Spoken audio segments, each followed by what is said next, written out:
Hi, Lyssa deHart here. And in today's video, we are going to talk about the final competency in the ICF Core Competency framework, which is Competency 8, facilitates client growth. And I think it is often misunderstood. Maybe that's because I misunderstood it. But it is a way that we anchor insight and growth and move it towards actions. The way I think about it now is if in agreement setting, what we were doing was getting clarity about what was important and what would be different at the end of the conversation, those success measures, and also why is this important right now to you to have this outcome? And how would you like to start? It primes the brain of the thinker and to the coach for the outcome that they're wanting. Facilitates client growth is really the other bookend. It's the place where what we do is we anchor that learning. We really make the implicit awareness and understanding explicit by asking questions about development and growth and what people have learned and what they want to hold on to for themselves. It's not about pushing an outcome or ensuring a particular homework gets done. It's really about partnering with the thinker to translate their awareness into learning, choices, and forward movement. And it's the stuff that we want the client to own for themselves. There's a huge piece around agency here.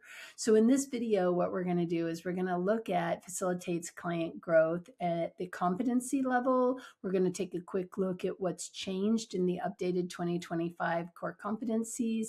And we're going to also talk about what PCC assessors are listening for. So let's get into it. At the competency level, competency 8 is really aligned with how learning and insights are integrated into the thinker's life. Facilitating their growth includes things like helping them to identify what they've learned about themselves through the process, what they've learned about the situation, to help them explore different ways of moving forward and choices that they have about how they might anchor this learning for themselves. It's about partnering around the actions, but this sort of partnership sounds more like, based on the conversation that we've had today and the insights that you've experienced, what actions do you want to play with in the coming weeks? That way, the thinker is at choice to determine what actions really align with what their insights are. It gives them the opportunity to play with them. These are experiments. They're having fun trying on something to see how it works. They're basically becoming a scientist of themselves, testing hypotheses and testing out different constellations of actions to see what they get from those. And so that's a big part of it. I was having a conversation with Jonathan Passmore about how we need to have homework at the end of a coaching conversation, but not coach given homework. We have to have homework that emerges from the thinker for themselves. They need to name for themselves what that is. It might be journaling, it might be calling people, it might be cleaning up their desk, it might be organizing their calendar. I don't know what their homework will be, but if it doesn't come out of their insights and their awareness, then what happens is, as soon as they get stressed out and they haven't thought it through, they're going to default right away from that. And so if you've ever been working with somebody and you give them all these great worksheets and reading lists and whatever it is that you give them to do in order to be successful, and they just don't follow through, it's because these are not client-owned actions. So we've got to get to the client-owned actions. It is also about supporting that integration of knowledge and awareness beyond the session. So we might end even beyond the situation, frankly. So we may be asking questions like, based on this insight, how are you looking at this situation differently? Or is there any place else in your life where this same awareness might be really useful and beneficial? They're going to determine what that is for themselves. It is about the coach partnering through this process of anchoring insights. Let's just sort of switch over to what changed in the 2025 update. It didn't radically redefine Competency 8, but it does make addition. So there's a new element, which is coach partners with the client to integrate learning and sustain progress throughout the coaching engagement. And so, sort of like some of the earlier competencies around whether it is coaching mindset or agreement setting, these things may be happening in two different ways. So does facilitate client growth. So there's the overarching coaching relationship where we're checking in along the way, checking how we're doing with progress, but also where are we? Have we gotten where we intended to go? And so we may be checking out at the level of the overarching relationship. That's a change from what we used to have, which was nothing about that. And then there's another small change, which was a change from celebrates the client's progress and successes. And that has been shifted to acknowledges the client's progress and successes. I think the reason for this is the conversations that I have with people at any rate have been, it's really hard to use the language of celebrates and not feel like pulling out your pom poms. And so this isn't like rah, rah, you're amazing, you rock, high five, high five, high five. This is really about the acknowledgement of the work that a person has done through a session or the work that a person has done through the engagement. This really can show up anywhere in the conversation. We do not need to wait to the end to acknowledge people's hard work in a conversation. We can do it anywhere along the way where we notice them having a really important insight that's just emerged. And it's like, I really appreciate the smile on your face. It is a wonderful thing to observe. What are you learning about yourself in this moment? And that could happen early in a conversation, usually after we've gotten to an agreement, but before we've gotten to really anchoring the learning. We can sprinkle the eights throughout an entire coaching conversation. It's very useful. And so growth really includes learning, not just the actions. It's really about the thinker having created the dots, connected the dots, and then fully owning the dots. And that is what is important in these coaching conversation. It's all about reinforcing agency, autonomy, and facilitating growth as supporting the ownership of the situation, the response to the situation, and the outcomes of the situation. Excuse the quick interruption, but I wanted to make sure you knew about my monthly coaches Q&A. Join us on the third Monday of every month. We talk about all things coaching. We have coaching demos. We discuss the competencies. Really, no coaching topic is off limits. And we have an added networking event at the end of every session. So come find your people and be a part of this community. I want to see you there. And on that note, let's get back to our regularly scheduled programming. I think there's a few traps that coaches can fall into when they're facilitating growth towards the end of a conversation. And I think that it is that we often have a very solution-focused goal orientation in coaching. I think this happens obviously in solution-focused therapy.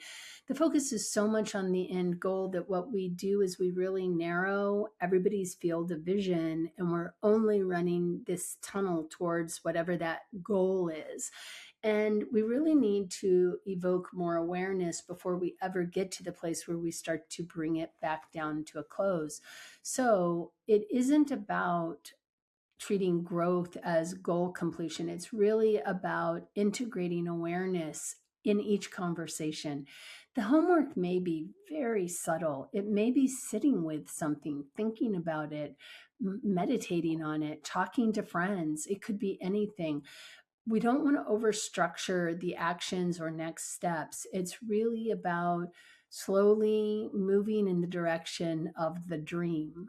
And so that's, I think, really important. We can take some of the pressure off of ourselves for being responsible for all the homework and making sure these actions get accomplished. These are the questions we need to be asking the thinker so they can come up with those actions and accountability. I think another mistake that coaches do is they make themselves the accountability. So why don't you text me 3 or 4 times in the next week or two to let me know how you're doing?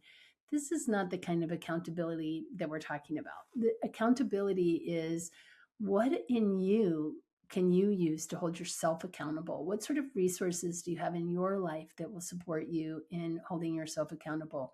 It might be a spouse or a friend, or it could be a value or a character strength. Like for me, my word is my bond to some degree. And am I applying that to myself? And if I am, then how do I support myself to follow through on my agreements with myself if I have a value of that sort of integrity? And I can, as a coach, then one can use those sorts of values or character strengths to support a thinker to come up with their own internal accountability, which is far stronger often than external accountabilities. Not always, but it can be. At the PCC assessor level, what assessors are listening for in a coaching conversation is that facilitating client growth is not coach directed, that it is a conversation that, one, may have elements sprinkled throughout the entire conversation, and two, is that we are partnering. We are asking the question that invites the thinker to name for themselves what it is that they want to play with, what their insights are first, what their insights are, what they want to play with, where else might they see this being useful, and what might get in their way, and what do they have within themselves to hold themselves accountable to these actions that they've just named as important. I think it is really, really important for us to know that, again, it's not our work to do. So we've got to find ways to ask the questions that invite the thinker to do the work themselves. Growth doesn't happen in a single session, and there's going to be, even in the best situations, there's going to be times where we have a thinker who comes to a really great awareness. They come up with really, really powerful actions, and they don't follow through. Life sometimes happens. So all that is good information. Like, wow, okay, I was pretty sure that you were going to follow through with it, and that's totally fine that you didn't. What did you learn? So it can become a jumping off point for the next conversation as well, as to what's still there that needs to be explored so that you can honor your agreement with yourself. Assessors often hear at facilitation of client growth what sound often like checkbox kinds of questions, and also coaches coming up with actions for people or naming the actions for people, versus oftentimes in a coaching conversation, the thinker will just come up with actions that they're going to take. And it's our role to just anchor that learning. I really hear you saying that you're going to do these 3 things. Anything else that would be useful, or how will you hold yourself accountable to these 3 things that you've named? And we can just play, but we need to acknowledge that they've come up with their own actions. Like all the other competencies, facilitates client growth is not in a silo. It is interwoven with the other competencies. As we're going through facilitating client growth, or when we're in the bulk of the conversation with a person where we're really building the trust and safety, we are showing up fully present, we're listening actively, and we're evoking awareness. Part of evoking awareness may be, what have you just discovered about yourself? What have you just discovered about this situation as you're talking about it? What's important here? Is there something that would support this awareness? We might do that in the bulk of the middle of a coaching conversation, and that's fine. So it's, again, like everything else, is really going to be interwoven with. Plus, this is another thing with trust and safety. If I tell you what your actions need to be, if I give you homework, that isn't a trusting environment. Most of us have grown up in situations in which We've been given homework so we can learn something. And most people don't love homework. Some people do. So I'm not making a global sort of statement on it. Speaking for myself, I've rarely loved being assigned homework. So, not to say never, but rarely. And so, again, it is much more about that partnered process of it having the actions that the thinker wants to play with emerge. Some practical reflections that I think are maybe useful at this point is, do you equate growth with action? I'm not sure they're connected, but it's a place to be curious with yourself. How often do clients name their own learning in your sessions? How do you close a session? Are you rushing through the end of it because you've only given yourself a couple of minutes and you're kind of like, what did you learn today? Is there an action that would be useful? Okay, are we ready to end? Or are you taking some time and really allowing the anchoring of the insights and awareness to really gel? And how do you respond when a thinker chooses not to take an action? And they get to be a choice. So that's okay if they don't. But think about it. Do you feel okay if they leave and say, I don't really want to do anything in particular? I really just want to sit with this. That's a thing. So we can be good with just sitting with it and see what emerges over the next week or two before we see them again. So again, facilitating client growth isn't about pushing people into particular actions. It's really about creating that anchoring of the coaching conversation. It's the second bookend to the agreement setting, and it's where we take insight and curiosity and turn it into choices and actions and ownership for the thinker. If you enjoyed this video, please subscribe, like, leave comments below. I love that. And on that note, I look forward to seeing you in another video. Happy coaching.